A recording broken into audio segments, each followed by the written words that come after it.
Hi all, Renees PSC സോണിലെ മറ്റൊരു ക്ലാസ്സിലേക്ക് സ്വാഗതം. പ്രീവിയസ് ക്വസ്റ്റ്യൻ ഡിസ്കഷൻ്റെ മൂന്നാമത്തെ ക്ലാസ്സാണ്. തുടങ്ങാം.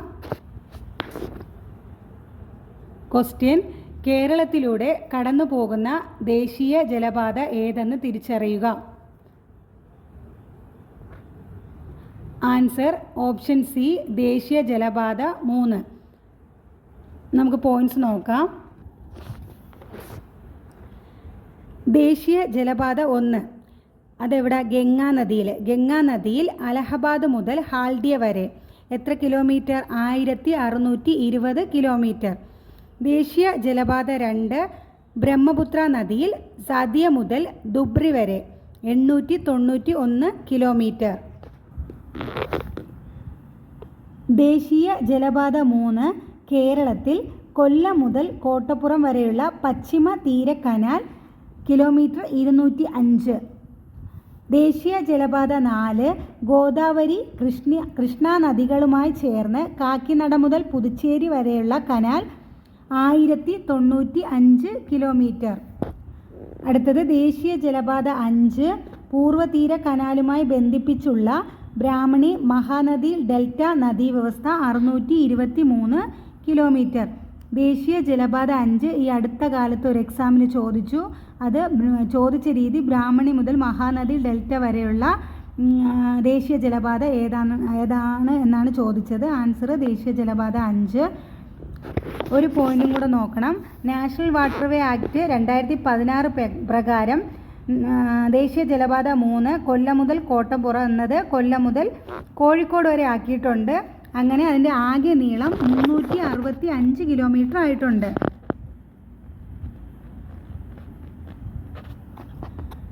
അതേപോലെ തന്നെ നാഷണൽ വാട്ടർവേ 4 അതായത് ദേശീയ ജലപാത 4 1095 കിലോമീറ്ററിൽ നിന്ന് 2890 കിലോമീറ്റർ ആയിട്ടുണ്ട്. ഇത് രണ്ടും നാഷണൽ വാട്ടർവേ ആക്ട് 2016 പ്രകാരം വന്ന ചേഞ്ചാണ്. ഇത് ഓർത്ത് വയ്ക്കുക. അടുത്ത ക്വസ്റ്റ്യനിലോട്ട് പോകാം. അടുത്ത ക്വസ്റ്റ്യൻ: താഴെ കൊടുത്തിരിക്കുന്നവയിൽ കണ്ടൽ വനങ്ങൾ കാണപ്പെടാത്ത ജില്ലകൾ ഏത്? Option A Palakkad, Idukki. Option B Kannur, Kollam. Option C Ernakulam, Kozhikode. Option D മേൽപ്പറഞ്ഞവയെല്ലാം ശരി. Answer option A Palakkad, Idukki. കണ്ടൽ വനങ്ങൾ കാണപ്പെടാത്ത ജില്ല പാലക്കാട്, ഇടുക്കി. കണ്ടൽ കാടുകളെക്കുറിച്ച് നോക്കാം. ഉപ്പ് രസമുള്ള മണ്ണിൽ വളരുന്ന പ്രത്യേകതരം സസ്യജാലങ്ങളാണ് കണ്ടൽ കാടുകൾ. എന്താണ് കണ്ടൽ കാടുകൾ? ഉപ്പ് രസമുള്ള മണ്ണിൽ വളരുന്ന പ്രത്യേകതരം സസ്യജാലങ്ങൾ. നദീമുഖങ്ങളിലും സമുദ്രതീരങ്ങളിലും കരയിടിച്ചിലിനെ ചെറുക്കുന്നത് കണ്ടൽ കാടുകളാണ്.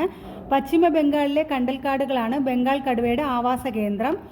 കണ്ടൽ കാടുകളുടെ വേരുപടലങ്ങൾ നിരവധി മത്സ്യങ്ങളുടെ പ്രജനന കേന്ദ്രങ്ങളാണ്. കേരളത്തിൽ കണ്ടൽ കാടുകൾ കാണപ്പെടാത്ത ജില്ല ഇടുക്കി, പത്തനംതിട്ട, പാലക്കാട്, വയനാട്. കേരളത്തിൽ കണ്ടൽക്കാടുകൾ കാണപ്പെടാത്ത ജില്ല ഏതൊക്കെയാണ്? ഇടുക്കി, പത്തനംതിട്ട, പാലക്കാട്, വയനാട്. ഏറ്റവും കൂടുതൽ കണ്ടൽക്കാടുകൾ കാണപ്പെടുന്ന ജില്ല കണ്ണൂറാണ്. അപ്പോൾ കേരളത്തിൽ ഏറ്റവും കൂടുതൽ കണ്ടൽക്കാടുകൾ കാണപ്പെടുന്ന കണ്ണൂരാണ്. ലോകത്തിൽ തന്നെ ഏറ്റവും കൂടുതൽ കണ്ടൽ വനങ്ങൾ ഉള്ളത് എവിടെയെന്ന് ചോദിച്ചാൽ പശ്ചിമ ബംഗാളിലെ സുന്ദർബൻ ആണ്. ആ പോയിന്റും കൂടെ ഓർത്ത് വയ്ക്കുക. നമുക്ക് അടുത്ത ക്വസ്റ്റ്യൻ നോക്കാം. അടുത്ത ക്വസ്റ്റ്യൻ: 2024 വേൾഡ് ഹാപ്പിനെസ് റിപ്പോർട്ട് പ്രകാരം ലോകത്തിലെ ഏറ്റവും കൂടുതൽ സന്തോഷമുള്ള രാജ്യം? Options: option A India, B Denmark, C Finland, D ഇവ ഏതുമല്ല. Answer option C Finland. Points നോക്കാം. അപ്പോൾ മാനവ സന്തോഷ സൂചിക വികസിപ്പിച്ച രാജ്യം ഭൂട്ടാനാണ്. മാനവ സന്തോഷ സൂചിക വികസിപ്പിച്ച രാജ്യം ഏതാണ്? ഭൂട്ടാൻ. ഇത് പരിഗണിക്കുന്നത് 9 സൂചകങ്ങൾ പ്രകാരമാണ്. ആ സൂചകങ്ങളൊന്ന് വായിച്ചു വയ്ക്കാം. പ്രസ്താവന ചോദ്യം ചോദിച്ചാൽ നമുക്ക് എഴുതാം. ആരോഗ്യം, ജീവിത നിലവാരം, പ്രകൃതിയുടെയും ജൈവ വൈവിധ്യത്തിൻ്റെയും സംരക്ഷണം, സാമൂഹിക ജീവിതവും അയൽപക്ക ബന്ധവും, അഴിമതിരഹിത ഭരണം, സാംസ്കാരിക വൈവിധ്യം, വിദ്യാഭ്യാസം, സമയത്തിൻ്റെ ഫലപ്രദമായ ഉപയോഗം, മാനസിക ആരോഗ്യം. എന്തൊക്കെയാണ് ഈ 9 സൂചകങ്ങൾ? ആരോഗ്യം, ജീവിത നിലവാരം, പ്രകൃതിയുടെയും ജൈവവൈവിധ്യത്തിൻ്റെയും സംരക്ഷണം, സാമൂഹിക ജീവിതവും അയൽപക്ക ബന്ധവും, അഴിമതിരഹിത ഭരണം, സാംസ്കാരിക വൈവിധ്യം, വിദ്യാഭ്യാസം, സമയത്തിൻ്റെ ഫലപ്രദമായ ഉപയോഗം, മാനസിക ആരോഗ്യം. 2024 മാനവ സന്തോഷ റിപ്പോർട്ട് പ്രകാരം 1-ാം സ്ഥാനം ഫിൻലാൻഡ്, 2-ാം സ്ഥാനം ഡെൻമാർക്ക്, 3-ാം സ്ഥാനം ഐസ്ലാൻഡ്, ഇന്ത്യയുടെ സ്ഥാനം 126. ഫിൻലാൻഡ് തുടർച്ചയായി 7 തവണയാണ് 1-ാം സ്ഥാനം നേടുന്നത്. എന്താണ് ഫിൻലാൻഡ് തുടർച്ചയായി എത്രാമത്തെ തവണ? തുടർച്ചയായി 7 തവണയാണ് ഫിൻലാൻഡ് 1-ാം സ്ഥാനം നേടുന്നത്. 2024 തീം കൂടെ നോക്കാം. 2024 theme reconnecting for happiness, building resilient communities. എന്താണ് reconnecting for happiness, building resilient communities? അപ്പോൾ 2024 മാനവ സന്തോഷ റിപ്പോർട്ട് പ്രകാരം 1-ാം സ്ഥാനം ഫിൻലാൻഡ്, 2-ാം സ്ഥാനം ഡെൻമാർക്ക്, 3-ാം സ്ഥാനം ഐസ്ലാൻഡ്, ഇന്ത്യയുടെ സ്ഥാനം 126. 2024 theme reconnecting for happiness, building resilient communities. Finland തുടർച്ചയായി 7ാമത്തെ തവണയാണ് 1-ാം സ്ഥാനം നേടുന്നത്. പിന്നെ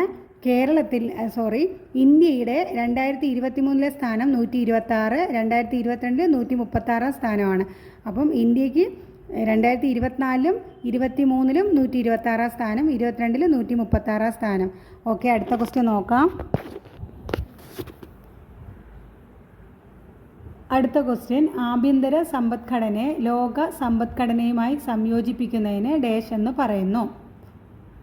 ഓപ്ഷൻ എ 1 സ്വകാര്യവൽക്കരണം, 2 ആഗോളവൽക്കരണം, 3 ഉദാരവൽക്കരണം. ഓപ്ഷൻ എ 1 മാത്രം, ഓപ്ഷൻ ബി 2 മാത്രം, ഓപ്ഷൻ സി 2, 3, ഓപ്ഷൻ ഡി ഇവയൊന്നുമല്ല. ആൻസർ ഓപ്ഷൻ ബി 2 മാത്രം, അതായത് ആഗോളവൽക്കരണം. എന്താണ് ആഗോളവൽക്കരണം നോക്കാം. രാജ്യത്തിൻ്റെ അതിർത്തികൾ കടന്നുള്ള മൂലധന പ്രവാഹം, തൊഴിലാളികളുടെ ഒഴുക്ക്, സാങ്കേതികവിദ്യയുടെ കൈമാറ്റം, സാധനങ്ങളുടെയും സേവനങ്ങളുടെയും ഒഴുക്ക് എന്നിവ മൂലം രാജ്യങ്ങൾ തമ്മിലുണ്ടായ പരസ്പര സാമ്പത്തിക ഏകോപനവും ആശ്രയത്വവുമാണ് ആഗോളവൽക്കരണം എന്നറിയപ്പെടുന്നത്. എന്താണ് ആഗോളവൽക്കരണം എന്ന് വെച്ചാൽ രാജ്യങ്ങൾ തമ്മിൽ പരസ്പരം എന്താണ് ഒന്നിച്ച് കാര്യങ്ങൾ എല്ലാം ചെയ്യുന്നതിനെയാണ് ആഗോളവൽക്കരണം എന്ന് പറയുന്നത്. അതായത് എന്താണ് രാജ്യത്തിൻ്റെ അതിർത്തികൾ കടന്നുള്ള മൂലധന പ്രവാഹം, തൊഴിലാളികളുടെ ഒഴുക്ക്, സാങ്കേതികവിദ്യയുടെ കൈമാറ്റം, സാധനങ്ങളുടെ സേവനങ്ങളുടെ ഒഴുക്ക് ഇതെല്ലാം പരസ്പരം സംയോജിച്ച് ചെയ്യുമ്പോഴാണ് എന്ത് സംഭവിക്കുന്നത്? ആഗോളവൽക്കരണം സംഭവിക്കുന്നത്. അത് ഒന്നിച്ച് എല്ലാ കാര്യങ്ങളും ഒന്നിച്ച് ചെയ്യുക.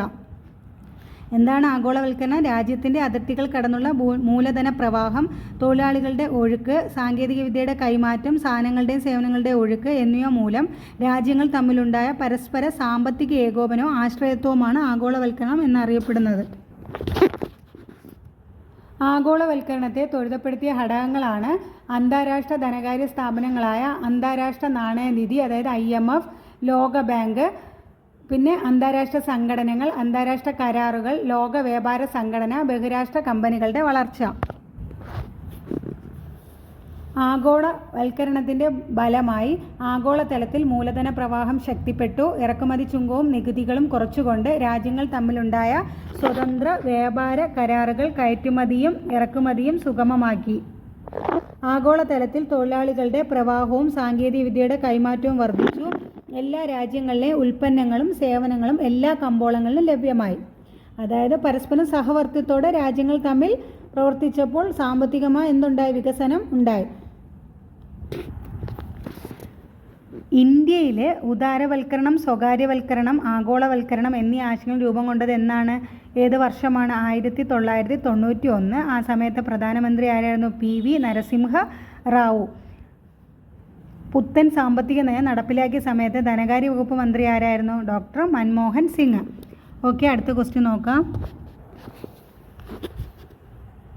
അടുത്ത ക്വസ്റ്റ്യൻ, 2ാം പഞ്ചവത്സര പദ്ധതി ആരുടെ ആശയത്തെ അടിസ്ഥാനമാക്കിയാണ്? Option A Jawaharlal Nehru, option B PC Mahalanobis, option C Mukherjee, option D John Mathai. Answer option B PC Mahalanobis. PC Mahalanobis Indian ആസൂത്രണത്തിൻ്റെ ശില്പി PC മഹൽനോബിസ്. അദ്ദേഹത്തിൻ്റെ മുഴുവൻ നാമം പ്രശാന്ത ചന്ദ്ര മഹൽനോബിസ്. 1893 കൽക്കട്ടയിലായിരുന്നു മഹൽനോബിസിൻ്റെ ജനനം. സാംഖ്യകം, അതായത് സ്റ്റാറ്റിസ്റ്റിക്സ് എന്ന വിഷയത്തിൽ നൽകിയ സംഭാവന അദ്ദേഹത്തെ അന്താരാഷ്ട്ര തലത്തിൽ പ്രശസ്തനാക്കി. പ്രശസ്ത ശാസ്ത്രജ്ഞരുടെ സംഘടനയായ ബ്രിട്ടീഷ് റോയൽ സൊസൈറ്റിയിൽ മഹൽനോബിസ് അംഗമായത് 1946. ലോകപ്രസിദ്ധനായ സ്ഥിതിവിവര ശാസ്ത്ര നിപുണനായിരുന്നു PC മഹൽനോബിസ്. ഇന്ത്യൻ സ്റ്റാറ്റിസ്റ്റിക്കൽ ഇൻസ്റ്റിറ്റ്യൂട്ടിൻ്റെ സ്ഥാപകനാണ് PC മഹൽനോബിസ്. പൊതുമേഖലയുടെ സജീവ പങ്കാളിത്തം, ദ്രുതഗതിയിലുള്ള വ്യവസായവൽക്കരണം എന്നിവയുടെ വക്താവായിരുന്നു PC മഹൽനോബിസ്. PC മഹൽനോബിസിൻ്റെ മുഴുവൻ നാമം പ്രശാന്ത ചന്ദ്ര മഹൽനോബിസ്. ഇന്ത്യൻ സ്റ്റാറ്റിസ്റ്റിക്കൽ ഇൻസ്റ്റിറ്റ്യൂട്ടിൻ്റെ സ്ഥാപകനാണ് PC മഹൽനോബിസ്. രണ്ടാം പഞ്ചവത്സര പദ്ധതിയുടെ കുറച്ച് പോയിൻറ്റ്സ് നോക്കാം. അതിൻ്റെ കാലഘട്ടം 1956-61. രണ്ടാം പഞ്ചവത്സര പദ്ധതിയുടെ അധ്യക്ഷൻ നെഹ്റു, ഉപാധ്യക്ഷൻ ഗുൽസാരിലാൽ നന്ദ. രണ്ടാം പഞ്ചവത്സര പദ്ധതി ഊന്നൽ നൽകിയത് വ്യവസായം. അങ്ങനെയാണെങ്കിൽ ഒന്നാം പഞ്ചവത്സര പദ്ധതി എന്തിനാണ് ഊന്നൽ നൽകിയത്? കാർഷികം. രണ്ടാം പഞ്ചവത്സര പദ്ധതിയുടെ അടിസ്ഥാനം വ്യവസായിക നയം 1956. ഇന്ത്യയുടെ സാമ്പത്തിക ഭരണഘടന എന്ന് പറയുന്നത് 1956 വ്യവസായിക നയ പ്രമേയമാണ്. അപ്പോൾ എന്താണ്? രണ്ടാം പഞ്ചവത്സര പദ്ധതി അധ്യക്ഷൻ നെഹ്റു, ഉപാധ്യക്ഷൻ ഗുൽസാരിലാൽ നന്ദ. രണ്ടാം പഞ്ചവത്സര പദ്ധതി ഊന്നൽ നൽകിയത് വ്യവസായം, എന്നാൽ ഒന്നാം പഞ്ചവത്സര പദ്ധതി കാർഷികം. രണ്ടാം പഞ്ചവത്സര പദ്ധതിയുടെ അടിസ്ഥാനം എന്ന് പറയുന്നത് വ്യവസായിക നയം 1956. ഇന്ത്യയുടെ സാമ്പത്തിക ഭരണഘടന എന്ന് അറിയപ്പെടുന്നത് 1956 വ്യവസായിക നയപ്രമേയമാണ്. നമുക്ക് 1956 വ്യവസായിക നയം എന്താണെന്ന് നോക്കാം. സമ്പദ്ഘടനയിലെ അടിസ്ഥാന മേഖലകളെ നിയന്ത്രിക്കുക എന്ന ലക്ഷ്യത്തിനനുസൃതമായി പുതിയ വ്യവസായിക നയം അംഗീകരിച്ച വർഷം 1956. അപ്പോൾ പുതിയ വ്യവസായിക നയം എന്ന് പറയുമ്പോൾ പഴയ വേറൊരു വ്യവസായിക നയം ഉണ്ടായിരുന്നെന്ന് മനസ്സിലാക്കാമല്ലോ. അത് 1948. 1956 നിലവിൽ വന്ന വ്യവസായിക നയം വ്യവസായങ്ങളെ 3ആയി തരംതിരിച്ചു. സർക്കാരിൻ്റെ ഉടമസ്ഥതയിലുള്ള വ്യവസായങ്ങൾ, സർക്കാരിൻ്റെ പ്രവർത്തനങ്ങളെ പരിപോഷിപ്പിക്കുന്ന വ്യവസായങ്ങൾ, അവശേഷിക്കുന്ന മറ്റ് തരത്തിലുള്ള സ്വകാര്യ വ്യവസായങ്ങൾ. എന്താണ് പറഞ്ഞത്? സമ്പദ്ഘടനയിലെ അടിസ്ഥാന മേഖലകളെ നിയന്ത്രിക്കുക എന്ന ലക്ഷ്യത്തിനനുസൃതമായി പുതിയ വ്യവസായ നയം അംഗീകരിച്ച വർഷം 1956. ആദ്യ വ്യവസായ നയം 1948. ഇത് പ്രകാരം വ്യവസായങ്ങളെ 3ആയി തരംതിരിച്ചു. സർക്കാരിൻ്റെ ഉടമസ്ഥതയിലുള്ള വ്യവസായങ്ങൾ, സർക്കാരിൻ്റെ പ്രവർത്തനങ്ങളെ പരിപോഷിപ്പിക്കുന്ന വ്യവസായങ്ങൾ, അവശേഷിക്കുന്ന മറ്റ് തരത്തിലുള്ള സ്വകാര്യ വ്യവസായങ്ങൾ. അപ്പോൾ നമുക്ക് രണ്ടാം പഞ്ചവത്സര പദ്ധതിയുടെ കുറച്ച് പോയിൻറ്റ്സും കൂടെ നോക്കാം. രണ്ടാം പഞ്ചവത്സര പദ്ധതി കാലത്ത് നിലവിൽ വന്ന ആക്റ്റുകൾ, നിലവിൽ വന്ന സ്ഥാപനങ്ങളൊക്കെ നോക്കാം.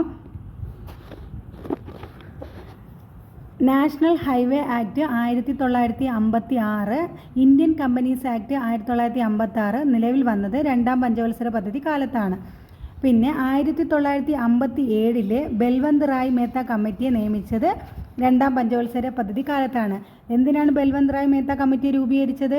കമ്മ്യൂണിറ്റി ഡെവലപ്മെൻറ്റ് പ്രോഗ്രാമിനെയും നാഷണൽ എക്സ്റ്റൻഷൻ സർവീസിനെയും കുറിച്ച് പഠിക്കാനും പുതിയ പരിഷ്കാരങ്ങൾ നിർദ്ദേശിക്കുവാനുമായാണ് 1957 ബൽവന്ത് റായ് മേത്ത കമ്മിറ്റി നിർദ്ദേശിച്ചത്. അടുത്തത് DRDO സ്ഥാപിച്ചത് 1958, അതും രണ്ടാം പഞ്ചവത്സര പദ്ധതി കാലത്ത്. ഇന്ത്യയിൽ ആദ്യമായി TV സംപ്രേഷണം നടത്തിയത് 1959 രണ്ടാം പഞ്ചവത്സര പദ്ധതി കാലത്ത്. സിന്ധു നദീജല കരാർ 1960 സെപ്റ്റംബർ 19 രണ്ടാം പഞ്ചവത്സര പദ്ധതി കാലത്ത്. രണ്ടാം പഞ്ചവത്സര പദ്ധതി കാലത്ത് ലക്ഷ്യമിട്ട വളർച്ചാ നിരക്ക് 4.5%, കൈവരിച്ചത് 4.27%. ഈ അടുത്ത കാലത്ത് ചോദിക്കുന്ന എക്സാമിന് എത്ര നേട്ടമാണ് കൈവരിച്ചതെന്ന് ചോദിച്ച് കണ്ടിട്ടുണ്ട്. അതൊന്ന് വായിച്ച് പഠിച്ചു വയ്ക്കുക. അപ്പം രണ്ടാം പഞ്ചവത്സര പദ്ധതി കാലത്ത് നിലവിൽ വന്ന 2 നിയമങ്ങൾ ഏതൊക്കെയാണ്? National highway act 1956, Indian companies act 1956. അത് കഴിഞ്ഞ് പിന്നെ ബൽവന്ത് റായ് മേത്ത കമ്മിറ്റി, DRDO, ഇന്ത്യയിൽ ആദ്യമായി TV സംപ്രേഷണം ചെയ്തത്. പിന്നെ സിന്ധു നദീജല കരാർ 1960 സെപ്റ്റംബർ 19, എല്ലാം രണ്ടാം പഞ്ചവത്സര പദ്ധതി കാലത്താണ്. നമുക്ക് രണ്ടാം പഞ്ചവത്സര പദ്ധതി കാലത്ത് രൂപം കൊണ്ട ഇരുമ്പുരുക്ക് ശാലകൾ കൂടി നോക്കാം. ഒന്നാമത്തെ ഇരുമ്പുരുക്ക് ശാല ഭിലായിയെ സഹായിച്ച രാജ്യം റഷ്യ. ഭിലായ് എവിടെ സ്ഥിതി ചെയ്യുന്ന? ഛത്തീസ്ഗഡ്. 3 വ്യവസായ കേന്ദ്രങ്ങളാണ് സ്ഥാപിച്ചത്. 3 ഇരുമ്പുരുക്ക് ശാലകളാണ് സ്ഥാപിച്ചത്. ഒന്ന് ഭിലായി ഛത്തീസ്ഗഡ്. ഭിലായ് രൂപീകരിക്കാൻ സഹായിച്ച രാജ്യം റഷ്യ. റൂർക്കേല ഒഡീഷ സഹായിച്ച രാജ്യം ജർമ്മനി. ദുർഗാപൂർ ബംഗാൾ സഹായിച്ച രാജ്യം ബ്രിട്ടൻ. എന്താണ്? ഭിലായി ഛത്തീസ്ഗഡ് സഹായിച്ച രാജ്യം റഷ്യ. റൂർക്കേല ഒഡീഷ സഹായിച്ച രാജ്യം ജർമ്മനി. ദുർഗാപൂർ ബംഗാൾ സഹായിച്ചത് ബ്രിട്ടൻ. അടുത്ത ക്വസ്റ്റ്യൻ നോക്കാം. അപ്പോൾ എന്താണ് ക്വസ്റ്റ്യൻ? 2015 ജനുവരി 1 നിലവിൽ വന്ന നീതി ആയോഗിൻ്റെ ആസ്ഥാനം എവിടെ സ്ഥിതി ചെയ്യുന്നു? എവിടെയാണ്? Option D, New Delhi. നീതി ആയോഗ് എന്ന് ചോദിക്കുമ്പോൾ നമ്മൾ എന്താണ് ഓർക്കേണ്ടത്? ആസൂത്രണ കമ്മീഷന് പകരം വന്ന സംവിധാനമാണ് നീതി ആയോഗ്. നീതി ആയോഗ് നിലവിൽ വന്നത് എന്നാണ്? 2015 ജനുവരി 1 നീതി ആയോഗ് നിലവിൽ വന്നത്. നീതി ആയോഗിൻ്റെ പൂർണ്ണ രൂപം national institution for transforming India Aayog. എന്താണ് നീതി ആയോഗിൻ്റെ full form? National institution for transforming India Aayog. NITI ആയോഗിൻ്റെ അധ്യക്ഷൻ പ്രധാനമന്ത്രി.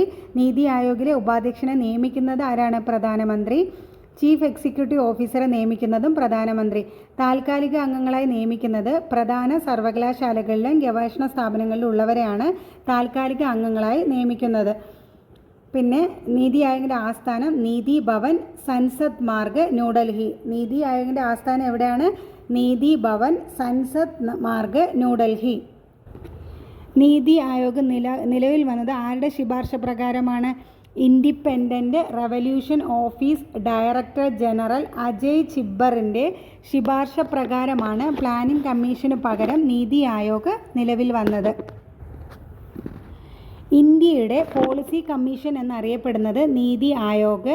ഇന്ത്യയുടെ പോളിസി കമ്മീഷൻ എന്നറിയപ്പെടുന്നത് നീതി ആയോഗ്. ഇന്ത്യയുടെ തിങ്ക് ടാങ്ക് നീതി ആയോഗ്. നീതി ആയോഗിൻ്റെ ആദ്യ സമ്മേളനം നടന്നത് എന്നാണ്? 2015 ഫെബ്രുവരി 8. നീതി ആയോഗ് നിലവിൽ വന്നത് 2015 ജനുവരി 1. നീതി ആയോഗിൻ്റെ ആദ്യ സമ്മേളനം നടന്നത് 2015 ഫെബ്രുവരി 8. നീതി ആയോഗിൻ്റെ ആദ്യ സമ്മേളനം അറിയപ്പെടുന്നത് ടീം ഇന്ത്യ ആണ്. നീതി ആയോഗിൻ്റെ ഭരണ നേതൃത്വം പറയാം. അധ്യക്ഷൻ നരേന്ദ്രമോദി. നിലവിൽ അതായത് അധ്യക്ഷൻ എപ്പോഴും ആരായിരിക്കും? പ്രധാനമന്ത്രി. ആദ്യത്തെ നീതി ആയോഗ് നിലവിൽ വന്നതിന് ശേഷമുള്ള ആദ്യ അധ്യക്ഷനും നരേന്ദ്രമോദി. ഉപാധ്യക്ഷൻ സുമൻ കെ ബെരി. നിലവിൽ ആദ്യം അരവിന്ദ് പനഗരിയ, രണ്ടാമത് രാജീവ് കുമാർ. ഇപ്പോൾ ആരാണ് ഉപാധ്യക്ഷൻ? സുമൻ കെ ബെരി. CEO ഇപ്പോൾ BVR സുബ്രഹ്മണ്യമാണ്. ആദ്യം സിന്ധുശ്രീ ഹുള്ളറായിരുന്നു. രണ്ടാമത് അമിതാഭ് കാന്ത്. ചില സമയത്ത് ചോദിക്കാറുണ്ട് നീതി ആയോഗിൻ്റെ ആദ്യ അധ്യക്ഷൻ ആരായിരുന്നു? അരവിന്ദ് പനഗരിയ. നീതി ആയോഗിൻ്റെ ആദ്യ CEO സിന്ധുശ്രീ ഹുള്ളർ. നിലവിലെ ഉപാധ്യക്ഷൻ സുമൻ കെ ബെറി. നിലവിലെ CEO BVR സുബ്രഹ്മണ്യം. അപ്പോൾ നീതി ആയോഗ് നിലവിൽ വന്നത് 2015 ജനുവരി 1. നീതി ആയോഗിൻ്റെ ആദ്യ സമ്മേളനം നടന്നത് 2015 ഫെബ്രുവരി 8. നമുക്ക് നീതി ആയോഗിൻ്റെ ഘടന നോക്കാം. നീതി ആയോഗിൽ ഒരു അധ്യക്ഷൻ ഉണ്ടായിരിക്കും. എല്ലാ സംസ്ഥാനങ്ങളിലെയും മുഖ്യമന്ത്രിമാർ, എല്ലാ കേന്ദ്രഭരണ പ്രദേശങ്ങളിലെ ലഫ്റ്റനൻറ്റ് ഗവർണർമാർ, ഉപാധ്യക്ഷൻ, സ്ഥിരാംഗങ്ങൾ ആരൊക്കെ? ഇപ്പോഴത്തെ സ്ഥിരാംഗങ്ങൾ ആരൊക്കെയാണെന്ന് നോക്കാം. ഇപ്പോഴത്തെ സ്ഥിരാംഗങ്ങൾ VK സാരസ്വത്, VK പോൾ, രമേശ് ചന്ദ്, അരവിന്ദ് വിർമണി. ചോദിക്കുകയാണെങ്കിൽ എഴുതാം. സ്ഥിരാംഗങ്ങൾ VK സാരസ്വത്, VK പോൾ, രമേശ് ചന്ദ്, അരവിന്ദ് വിർമണി. പിന്നെ 4 അനൗദ്യോഗിക അംഗങ്ങൾ, special invitees, chief executive officer. അപ്പോൾ നീതി ആയോഗിൻ്റെ ഘടന എങ്ങനെയായിരിക്കും? അധ്യക്ഷൻ, എല്ലാ സംസ്ഥാനങ്ങളിലെയും മുഖ്യമന്ത്രിമാർ, എല്ലാ കേന്ദ്രഭരണ പ്രദേശങ്ങളിലെ ലഫ്റ്റനൻറ്റ് ഗവർണർമാർ, ഉപാധ്യക്ഷൻ, സ്ഥിര അംഗങ്ങൾ, 4 അനൗദ്യോഗിക അംഗങ്ങൾ, special invitees, chief executive officer. അപ്പം സ്ഥിരാംഗങ്ങൾ ആരൊക്കെയായിരുന്നു? VK Saraswat, VK Paul, Ramesh Chand, Arvind Virmani. നീതി ആയോഗിൻ്റെ ലക്ഷ്യങ്ങൾ എന്തൊക്കെയാണ്? പ്രസ്താവന ചോദ്യങ്ങൾ ചോദിച്ചു കണ്ടുകൊണ്ട് അതുകൂടെ നോക്കാം. വ്യവസായ സേവന മേഖലകളിൽ സർക്കാർ പങ്കാളിത്തം കുറയ്ക്കുക. എന്താണ്? വ്യവസായ സേവന മേഖലകളിൽ സർക്കാർ പങ്കാളിത്തം കുറയ്ക്കുക. കാർഷിക മേഖലയെ മിശ്ര കാർഷിക ഉൽപ്പാദനത്തിലൂടെ പുരോഗതിയിലേക്ക് എത്തിക്കുക. പ്രബല മധ്യവർഗത്തെ സുസ്ഥിര സാമ്പത്തിക വളർച്ച നേടാൻ പ്രയോജനപ്പെടുത്തുക. പ്രവാസി ഇന്ത്യക്കാരുടെ സേവനം സാമ്പത്തിക സാങ്കേതിക വളർച്ചയ്ക്ക് ഉപയുക്തമാക്കുക.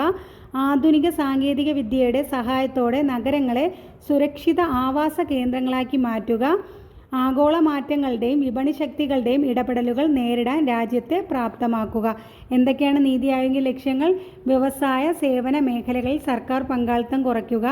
കാർഷിക മേഖലയെ മിശ്ര കാർഷിക ഉൽപ്പാദനത്തിലൂടെ പുരോഗതിയിലേക്ക് എത്തിക്കുക. പിന്നെന്താണ്? പ്രബല മധ്യവർഗത്തെ സുസ്ഥിര സാമ്പത്തിക വളർച്ച നേടാൻ പ്രയോജനപ്പെടുത്തുക. പ്രവാസി ഇന്ത്യക്കാരുടെ സേവനം സാമ്പത്തിക സാങ്കേതിക വളർച്ചയ്ക്ക് ഉപയുക്തമാക്കുക. ആധുനിക സാങ്കേതിക വിദ്യയുടെ സഹായത്തോടെ നഗരങ്ങളെ സുരക്ഷിത ആവാസ കേന്ദ്രങ്ങളാക്കി മാറ്റുക. ആഗോള മാറ്റങ്ങളുടെയും വിപണി ശക്തികളുടെയും ഇടപെടലുകൾ നേരിടാൻ രാജ്യത്തെ പ്രാപ്തമാക്കുക. ഓക്കെ, ഇന്ന് നമുക്ക് ഇത്രയും ഡിസ്കസ് ചെയ്താൽ മതി. അടുത്ത ഡിസ്കഷനുമായി അടുത്ത ക്ലാസ്സിൽ കാണാം. Thank you.